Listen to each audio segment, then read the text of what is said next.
നമസ്കാരം, ഞാൻ ശാലു വിനു. എല്ലാവർക്കും എൻ്റെ ചാനലിലേക്ക് സ്വാഗതം. നമ്മുടെ ഇന്നത്തെ റെസിപ്പി വളരെ സിമ്പിളായിട്ടും ടേസ്റ്റി ആയിട്ടും ചെയ്യാൻ പറ്റുന്ന ഒരു വെജിറ്റബിൾ സൂപ്പാണ്. നമുക്ക് ഈ സൂപ്പ് കയ്യിലുള്ള വെജിറ്റബിൾസ്, ഏത് അവൈലബിൾ വെജിറ്റബിൾസ് വെച്ചിട്ടും ചെയ്തെടുക്കാം. ഒരു സെറ്റ് വെജിറ്റബിളേ കയ്യിലുള്ളെങ്കിലും ആ വെജിറ്റബിൾ വെച്ചിട്ട് നമുക്കിത് ചെയ്തെടുക്കാൻ പറ്റും. പിന്നെ നമ്മളിത് നല്ല ഹെൽത്തി ആയിട്ടാണ് ചെയ്യുന്നത്. ഇതിൽ നമ്മൾ കോൺഫ്ലോർ ഒന്നും ചേർക്കുന്നില്ല. കോൺഫ്ലോറിന് പകരം നമ്മളിതിൽ ഓട്സ് പൊടിച്ചാണ് ചേർക്കുന്നത്. ഞാനിപ്പോൾ ഇവിടെ 1/2 കപ്പ് ക്യാരറ്റ് എടുത്തിട്ടുണ്ട്, 1/2 കപ്പ് ബീൻസ് എടുത്തിട്ടുണ്ട്, 1/4 കപ്പ് ക്യാപ്സിക്കം ചെറുതായിട്ട് അരിഞ്ഞിട്ടുണ്ട്, 1 ടീസ്പൂൺ ജിഞ്ചർ ഗാർലിക് ചതച്ച് ചേർത്തിട്ടുണ്ട്. നിങ്ങൾക്ക് വേണമെങ്കിൽ ഇഞ്ചിയും വെളുത്തുള്ളിയും ചെറുതായിട്ട് അരിഞ്ഞും ചേർക്കാമേ. 1/4 കപ്പ് ഗ്രീൻ പീസ് എടുത്തിട്ടുണ്ട്, കുറച്ച് സവാള ചെറുതായിട്ട് അരിഞ്ഞെടുത്തിട്ടുണ്ട്.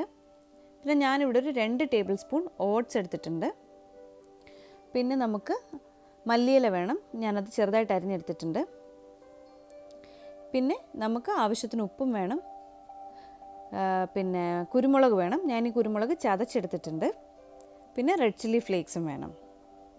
കുരുമുളകൊക്കെ എപ്പോഴും നല്ല ഫ്രഷ് ആയിട്ട് നമ്മൾ ചതച്ചെടുത്ത് ചേർത്താൽ സൂപ്പിനൊക്കെ നല്ല ടേസ്റ്റ് ആയിരിക്കും.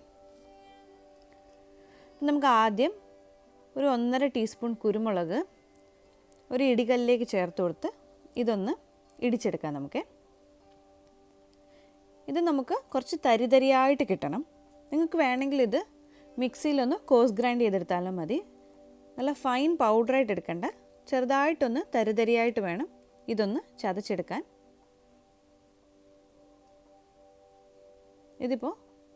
ഞാനിപ്പോൾ ഒരു തരിതരിയായിട്ട് ചതച്ചെടുത്തിട്ടുണ്ട്. നമ്മൾ കുരുമുളക് ഇതാണ് നമ്മുടെ സൂപ്പിൽ യൂസ് ചെയ്യുന്നത്. ഇനി നമുക്ക് ഓട്സ് ഒന്ന് ഡ്രൈ റോസ്റ്റ് ചെയ്യണം. ഞാൻ ഈ ഓട്സ് ഒരു ലോ ടു മീഡിയം ഫ്ലെയിമിൽ ഒരു 4 മിനിറ്റ് എണ്ണയൊന്നും ഒഴിക്കാതെ ഒന്ന് വറുത്തെടുത്തിട്ടുണ്ട്. ഇതൊന്ന് തണുത്തതിന് ശേഷം നമുക്കിതൊന്ന് പൊടിച്ചെടുക്കണം. ഇപ്പം ഞാൻ ഈ തണുത്ത ഓട്സ് ഡ്രൈ റോസ്റ്റ് ചെയ്തതാണ്, ഒന്ന് നല്ലതുപോലെ പൊടിച്ചെടുത്തിട്ടുണ്ട്. നല്ല ഫൈൻ പൗഡറായിട്ട് പൊടിച്ചെടുക്കണേ. ഇനി നമുക്ക് ഈ പൗഡർ വേണം കോൺഫ്ലോറിന് പകരമായിട്ട് ഇതിലേക്ക് യൂസ് ചെയ്യാൻ. ഇനി സൂപ്പ് റെഡിയാക്കാൻ ഒരു പാനിൽ എണ്ണ ചൂടാക്കി അതിലേക്ക് ഇഞ്ചിയും വെളുത്തുള്ളിയും ചതച്ച് ചേർത്ത് നമുക്കൊന്ന് ചെറുതായിട്ട് വഴറ്റിയെടുക്കാം. നിങ്ങൾക്ക് ഇഞ്ചിയും വെളുത്തുള്ളിയും ചെറുതായിട്ട് അരിഞ്ഞ് വേണമെങ്കിൽ ഇതിൽ ചേർക്കാം കേട്ടോ. ഇനി ഇതൊന്ന് ചെറുതായിട്ട് വഴണ്ട് വരുമ്പോഴത്തേക്ക് നമ്മൾ ചെറുതായിട്ട് അരിഞ്ഞ് വെച്ചിരിക്കുന്ന സവാള ചേർത്ത് കൊടുക്കാം. ഈ സവാളയൊക്കെ ഒരുപാടൊന്നും വേണ്ട കേട്ടോ. ഞാനൊരു ചെറിയ സവാളയുടെ പകുതി ഭാഗമേ ഇതിലെടുത്തിട്ടുള്ളൂ. ഇനി ഇതൊന്ന് നമുക്ക് 1 മിനിറ്റ് ഒന്ന് വഴറ്റി കൊടുക്കാം. ഇതും അങ്ങ് ഗോൾഡൻ ബ്രൗൺ കളറൊന്നും ആവേണ്ട ആവശ്യമില്ല, ചെറുതായിട്ടൊന്ന് വഴണ്ട് വന്നാൽ മതിയാവും. ഇപ്പോൾ ഇതൊന്ന് ചെറുതായിട്ടൊന്ന് വഴന്ന് വന്നിട്ടുണ്ടേ. നമുക്കിനി ഇതിലേക്ക് വെജിറ്റബിൾസ് ഓരോന്നായിട്ട് ചേർത്ത് കൊടുക്കാം. ഞാൻ ആദ്യം അരിഞ്ഞു വെച്ചിരിക്കുന്ന ബീൻസും ക്യാരറ്റുമാണ് ചേർക്കുന്നത്. കാര്യം ഈ ബീൻസും ക്യാരറ്റുമാണ് ഇപ്പോൾ എടുത്തിരിക്കുന്നതിൽ കുറച്ച് സമയം എടുക്കുന്നതൊന്ന് കുറച്ച് വെന്ത് കിട്ടാനായിട്ട്. അപ്പോൾ ആദ്യം വേവാൻ കുറച്ച് കൂടുതൽ സമയം എടുക്കുന്ന വെജിറ്റബിൾസ് ചേർത്ത് കൊടുത്തിട്ട് അതൊന്ന് വഴറ്റിയെടുക്കണം. ഇതെല്ലാം കൂടെ നല്ലപോലെ ഒന്ന് വഴറ്റി കിട്ടണം നമുക്കിനി ഇതിലേക്ക് ആവശ്യത്തിന് ഉപ്പ് ചേർക്കാം. അതിനുശേഷം ഇത് വീണ്ടും വഴറ്റിയെടുക്കാമേ. നിങ്ങളുടെ കയ്യിൽ ഏതൊക്കെ വെജിറ്റബിൾസ് ഉണ്ടോ, നിങ്ങൾക്ക് ഇഷ്ടമുള്ള വെജിറ്റബിൾസ് നമുക്കിതിലേക്ക് ആഡ് ചെയ്യാം കേട്ടോ. നിങ്ങൾക്ക് വേണമെങ്കിൽ ക്യാബേജ് ഇതിലിടാം, കോൺ ഇടാം, ഇഷ്ടമുള്ളതൊക്കെ ഇടാം. ഇതിപ്പോൾ ഒന്ന് വഴന്ന് വന്നിട്ടുണ്ട്. നമുക്കിനി ബാക്കിയുള്ള വെജിറ്റബിൾസ് കൂടെ ഇടാം. ഞാനിവിടെ കുറച്ച് ക്യാപ്സിക്കം ചെറുതായിട്ട് കട്ട് ചെയ്തെടുത്തിട്ടുണ്ട്, ഗ്രീൻ പീസും എടുത്തിട്ടുണ്ട്. ഇനി ഇതെല്ലാം കൂടെ നമുക്ക് ഒന്നുകൂടെ ഒന്ന് വഴറ്റിയെടുക്കണം. ഇനി നമുക്കിതിലേക്ക് ആവശ്യത്തിന് ഉപ്പും കുരുമുളകും ചേർക്കാം. നമ്മൾ ആദ്യം കുറച്ച് ഉപ്പിട്ടായിരുന്നു, ഇപ്പോൾ കുറച്ചുകൂടി ഇടുന്നുണ്ട്. നമ്മൾ ചതച്ച് വെച്ച കുരുമുളകിൽ നിന്ന് കുറച്ച് നമ്മളിപ്പോൾ ഇതിലിട്ടിട്ട് ഇതൊന്ന് വഴറ്റിയെടുക്കുകയാണേ. ഇതിൽ നിങ്ങൾക്ക് വേണമെങ്കിൽ ബട്ടർ വെച്ചിട്ടും നിങ്ങൾക്ക് സൂപ്പ് ചെയ്യാം കേട്ടോ. അതപ്പോൾ വേറൊരു ടേസ്റ്റ് ആയിരിക്കും. ഞാനിപ്പോൾ നോർമൽ വെജിറ്റബിൾ ഓയിലാണ് ഇത് വഴറ്റിയെടുക്കുന്നത്. ഇതൊക്കെ ഒന്ന് വഴന്നു വന്നിട്ടുണ്ട്. നമ്മളിനി ഇതിലേക്ക് വെള്ളം ഒഴിച്ചിട്ട് ഇത് വേവിച്ചെടുക്കുകയാണ് ചെയ്യുന്നത്. നിങ്ങൾക്ക് വേണമെങ്കിൽ വെജിറ്റബിൾ ബ്രോത്ത് ഉണ്ടെങ്കിൽ അതും യൂസ് ചെയ്യാം കേട്ടോ. അതായിരിക്കും കുറച്ചുകൂടെ ടേസ്റ്റ് ഉണ്ടാവുക. ഞാനിപ്പോൾ നോർമൽ വെള്ളമാണ് ഇടുന്നത്. ഇപ്പം നമുക്ക് ആവശ്യത്തിന് വെള്ളം ഇതിലേക്ക് ഒഴിച്ച് ഇതെല്ലാം കൂടെ ഒന്ന് മിക്സ് ചെയ്യാം. ഇപ്പോൾ ഒന്ന് നമ്മൾ ടേസ്റ്റ് ചെയ്ത് നോക്കിയിട്ട് ഇതിലേക്ക് കുറച്ചുകൂടെ ഉപ്പോ പെപ്പറോ എന്തെങ്കിലും ആവശ്യമുണ്ടെങ്കിൽ നിങ്ങൾക്ക് ഈ സമയത്ത് ചേർത്ത് കൊടുക്കാമേ.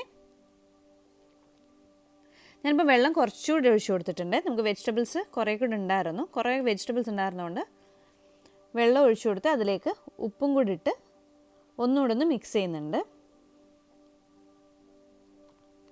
ഇനി നമുക്കിതൊന്ന് മൂടി വെച്ച് വേവിച്ചെടുക്കണം. ഇതിപ്പോൾ നല്ലതുപോലെ തിളച്ച് വരുന്നുണ്ട്. നമുക്കിതൊന്ന് ഓപ്പൺ ചെയ്ത് ചെക്ക് ചെയ്യാം. വെള്ളമൊക്കെ കുറേ വറ്റിയിട്ടുണ്ട്.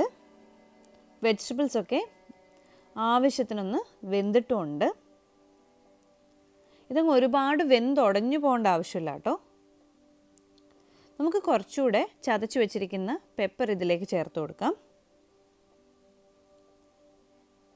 ഇനി നമുക്കിതിലേക്ക് നമ്മൾ പൊടിച്ചു വെച്ചിരുന്ന ഓട്സിൽ കുറച്ച് വെള്ളം കൂടെ ഒഴിച്ചിട്ട് ഞാൻ ഒന്നുകൂടെ ഒന്ന് മിക്സിയിൽ അടിച്ചെടുത്തിട്ടുണ്ട്. നിങ്ങൾക്ക് വേണമെങ്കിൽ ഈ ഓട്സിൽ വെള്ളം ഒഴിച്ച് ഒരു സ്പൂൺ വെച്ചോ ഫോർക്ക് വെച്ചോ മിക്സ് ചെയ്ത് വേണമെങ്കിൽ ഇതിൽ ചേർക്കാം കേട്ടോ. ഇത് കുറച്ചുകൂടെ എളുപ്പമാണ്. നമ്മൾ ആ മിക്സ് ചെയ്തുകൊണ്ട് നിൽക്കുന്ന പണി ഒന്ന് വേഗം ഒഴിവാക്കാൻ വേണ്ടിയിട്ടാണ് ഞാനിതിൽ കുറച്ച് വെള്ളം കൂടെ ആ പൊടിയിലേക്ക് ചേർത്ത് അരച്ചെടുത്തത്. ഇപ്പോൾ ഈ ഓട്സും കൂടെ വന്നതുകൊണ്ട് ഇതൊരു കംപ്ലീറ്റ് മീലായിട്ടുണ്ട്. ഹെൽത്തിയാണ്, അത്ര ടേസ്റ്റിയുമാണ്. ഇതിന് നല്ലതുപോലെ ഒന്ന് തിളച്ച് വരുമ്പോൾ നമുക്ക് കുറച്ചുകൂടെ പെപ്പർ ചേർത്ത് കൊടുക്കാം. കുറച്ച് റെഡ് ചില്ലി ഫ്ലേക്സ് കൂടെ നമുക്കിതിലേക്ക് ഇട്ട് കൊടുക്കാമേ. അതിനുശേഷം നമുക്കിതെല്ലാം കൂടെ നല്ലതുപോലെ ഒന്ന് മിക്സ് ചെയ്യണം. ഇനി മല്ലിയില ചെറുതായിട്ട് അരിഞ്ഞു വെച്ചിരിക്കുന്നത് ചേർത്ത് കൊടുക്കാം.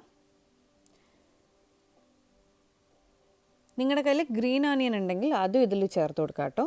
അത് നല്ലൊരു ടേസ്റ്റ് ആയിരിക്കും ഇതിന് തരുന്നത്. മല്ലിയിലയൊക്കെ നിങ്ങൾക്ക് ഇഷ്ടമുണ്ടെങ്കിൽ ചേർത്താൽ മതി. മല്ലിയില നല്ല ഇഷ്ടമുള്ളവരാണെന്നുണ്ടെങ്കിൽ കുറച്ച് കൂടുതൽ ചേർക്കാം. അപ്പോൾ നമ്മുടെ സൂപ്പിന് കുറച്ചുകൂടി നല്ല ടേസ്റ്റ് ഉണ്ടാവും. അത്രയേ ഉള്ളൂ. നമ്മുടെ വളരെ ടേസ്റ്റി ആയിട്ടുള്ള ഹെൽത്തി ആയിട്ടുള്ള എളുപ്പത്തിൽ തയ്യാറാക്കിയെടുത്ത സൂപ്പ് റെഡി ആയി കഴിഞ്ഞു. നിങ്ങൾക്കിത് ഒരു മീലായിട്ടും യൂസ് ചെയ്യാം കേട്ടോ. അതായത് നിങ്ങൾ ഡയറ്റിൽ വല്ലതും ആണെന്നുണ്ടെങ്കിൽ തീർച്ചയായിട്ടും ഇത് നിങ്ങൾക്ക് നല്ലൊരു ഫില്ലിംഗ് ആയിരിക്കും. അപ്പോൾ എന്തായാലും ഇതൊന്ന് ട്രൈ ചെയ്ത് നോക്കിയിട്ട് ഇഷ്ടമായാൽ എൻ്റെ ചാനലൊന്ന് സബ്സ്ക്രൈബ് ചെയ്ത് ലൈക്ക് ചെയ്ത് ഷെയർ ചെയ്യണേ.